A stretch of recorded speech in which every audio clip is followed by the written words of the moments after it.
update. Sync with Mexican Ambassador Arturo Lechuga. Major urban areas are decimated, and rural areas in the Baja Peninsula are fine. Well, shit, Zara. I guess we should take a vacation in Cabo.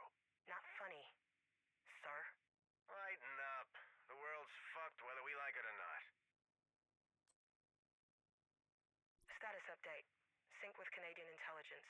Major urban areas are decimated, and Canada's National Emergency Strategic Stockpile has been activated.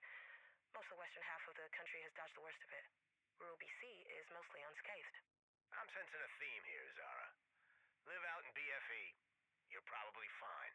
Yes, sir, that seems to be correct. Those son of a bitch preppers ain't gonna let anyone live this down. That's the least of our concerns, sir. Status update. Sync with agent station outside Moscow.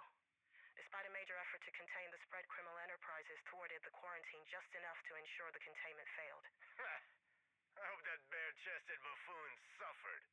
I'm not sure that's pertinent, sir. I don't give a fuck. He's a menace to stability and peace. Status update. Immediate quarantines set in place, and major points of ingress to Japan were quickly shut down. While this prevented the spread of the virus, food and supply shortages have been causing havoc. Fishing communities are pitching in to fill the shortfall. Must be nice to be an island nation. I'm not sure starvation is better than the virus, sir. I am. This is a plague of biblical proportions. It's not a plague, sir. Stop being so goddamn pedantic. Status update. Report from our ambassador to India. Widespread outbreak and nearly complete social and economic collapse following in its wake. Major population centers have been devastated by the virus. India? Why the fuck am I gonna be worried about India right now? Have you seen the state of this place? In nuclear weapons, sir? What about them? India has them. If the government collapses and can't protect their stockpile, that's an issue for us and, really, everyone. Status update. Official report from the EU.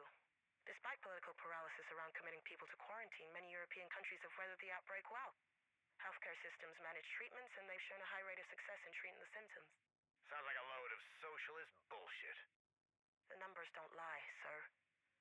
That said, the collapse of their trading partners has significantly impacted urban centers with service economies. Status update. As expected, not much in the way of information. Global economic trade collapse seems like it has an outsized impact on the Middle East. OPEC countries are actively looking to trade crude stockpiles for critical medicine and supplies. Well, it's a damn good thing we restarted drilling in Anwar. Would have been even worse if we had to trade for oil. Sir, Anwar drilling operations have been completely halted since the outbreak. Why the hell would they stop?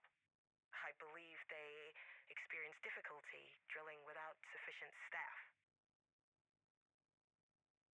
Status update. Reports out of Asia have been mixed. Economic devastation and catastrophic loss of life have been reported across the continent, but many regions seem to be largely untouched as well. Chinese authorities claim the situation is under control, but satellite imagery shows heavy population migration out of urban areas.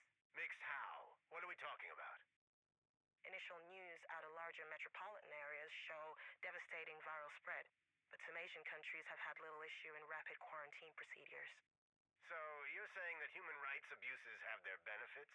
Not at all, sir.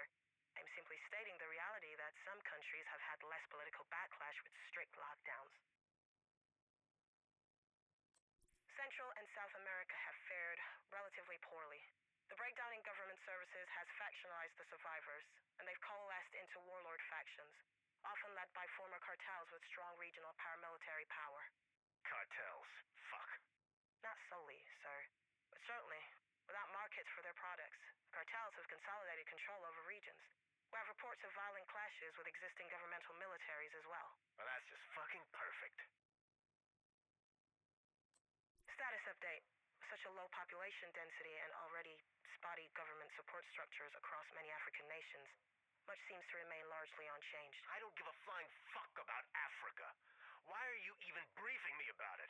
It's my job, sir. Well, stop briefing me on a continent with virtually no geopolitical significance. What the shit would we even do about Africa? Care.